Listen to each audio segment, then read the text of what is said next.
Hey everybody, this is Daniel here, and I am a 2D illustrator. Lately I've been getting a couple of questions on Instagram about how I approach my illustrations, and so I thought I'd make this video to explain my process. In many ways, I think that art is actually quite similar to cooking. For example, there's so many recipes out there and many different ways of approaching things, but there are some basic fundamentals and things that will help us as we cook, or in this case, paint. By the way, just for context, I'm going to be breaking down this image named Full of Surprises. It's part of a series I'm working on centered around individuals living in a city and thematically follows finding independence and finding peace in daily activities. So, there are a couple of steps to my recipe, and the first one is mind map of goals. So I like to think about this as you have to know what you want to cook or what you're hungry for. The second part is research, which is what kind of ingredients do you need to make the dish. The third is preparing the ingredients. The fourth is actually putting it all together.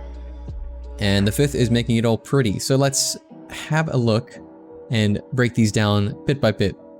So let's have a look at the first step, which is the mind map and goal stage. And I can't stress this early portion enough, but for me anyway, I find that the success of my images often come from how much work I put in beforehand before I even start sketching. And it's really just having a clear goal. So drawing is a big investment of time and energy, and before doing thumbnails, I think of it as a prerequisite step where I actually just write down a bunch of words and have a mind map to see where my ideas could take me. That way, when I start my thumbnail stage, I have some kind of idea about where I want to go.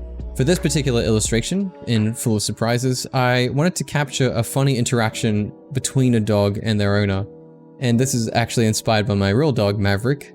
And I felt like this was something a lot of people could relate to. So I've just also written down that to keep it in line with my series, because it is the fourth image, there are a couple of things that it needs to adhere to. So it has to show part of an urban environment, and it also has to follow this graphic reduction style that's present in the other images. And more importantly, it also has to capture some kind of mood or story. So with that in mind, I went ahead and wrote down my goals for this, the kind of outcome that I wanted, and just tried to flesh everything out just with basic words so I have the idea in my head as clear as I can before I start researching. And moving on to the next stage, which is the research part, when you cook, you obviously have to know what kind of ingredients you need. Without this, I kind of feel like you're just putting together a bunch of random things and hoping that you get a tasty meal out of it. And look, sometimes this might actually work, but I like to find some kind of way to be consistent and something repeatable so that I can keep doing this in the future and not kind of leave it up to chance, if that makes any sense. And just to make things clear, I'm not saying to never be spontaneous. In fact, I actually think this is an important part of the process that will naturally flow as you keep going, which I'll explain a little bit later. With that in mind, I like to fill my head with a lot of references.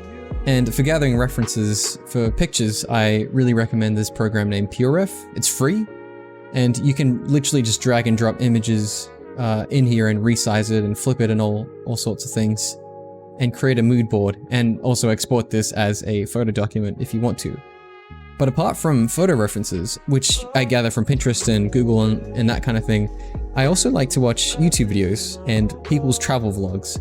So in this case, I wanted the setting to be in Central Park, and so I ended up watching a lot of different videos about people walking through Central Park when it's raining or sunny or snowy, and just to kind of get the sense of what it's like to be there. I've never actually been to New York before, but for this one, I also drew on my personal experiences from being in large parks in different cities. Okay, so now that we've got the ingredients and we know what we want to cook, it's time to prepare them.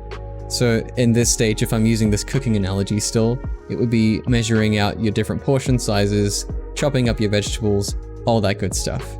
In this case with art, this is the thumbnailing stage, and I like to think that there are three main types of thumbnails.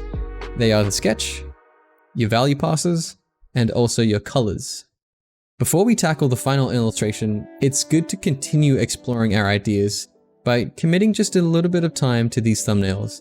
And the goal here is trying to maximize each part so that they work in tandem together. So what do I mean by that?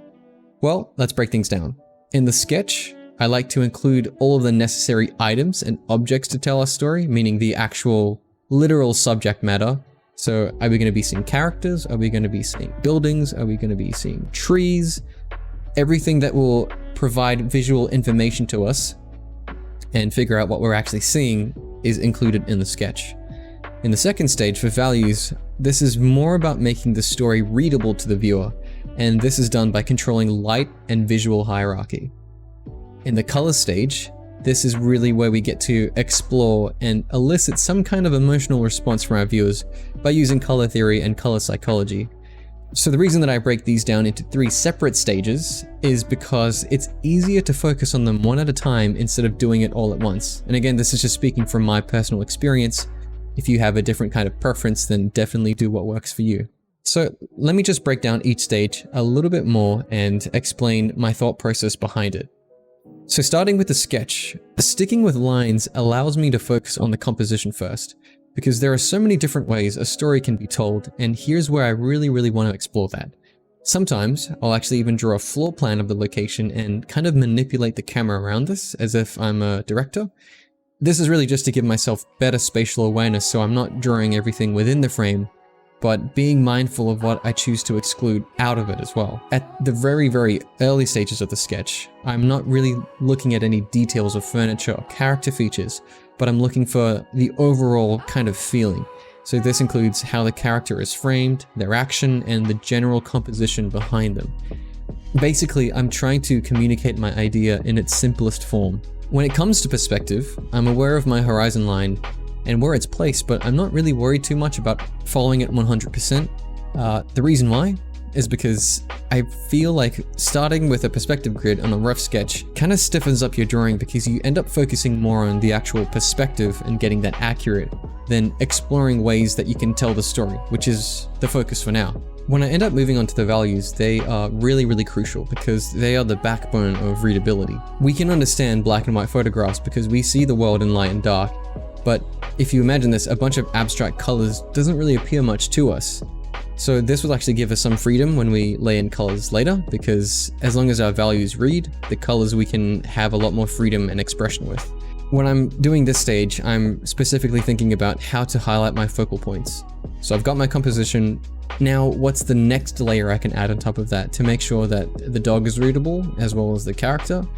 There's a basic principle here when it comes to contrast, and this is just light on dark or dark on light. Essentially just meaning that the values surrounding an object also add information into how that object is read. So for example, you can see here that in this value stage, I've made the character's beanie black, and that contrasts with the light buildings in the background just to add that kind of early morning coolness. Moving on from that, we have colors. And based on my mind map stage at the start of this whole process, I already know the kind of feeling that I want the viewer to feel. And I'm sure we've heard this before, but colors are linked to psychology, like red representing fire or passion or warmth, and blue representing calmness, stability, or even coldness. So I tend to look for the emotional response I want to elicit from the viewer, and then base my color palette from that. In this case, I wanted the overall scene to feel very cool, but also inviting. And that's why I decided to use a complementary color scheme by having blue and orange be the dominant colors here. That way, the red hair of the character and also the orange of the dog, or like the brown in this case, stands out on the background. And even though that it's a cool morning, you get the sense that it's very wholesome and warm, and that's just based on how the lighting is going on in the background. Okay, so now we've prepared our ingredients.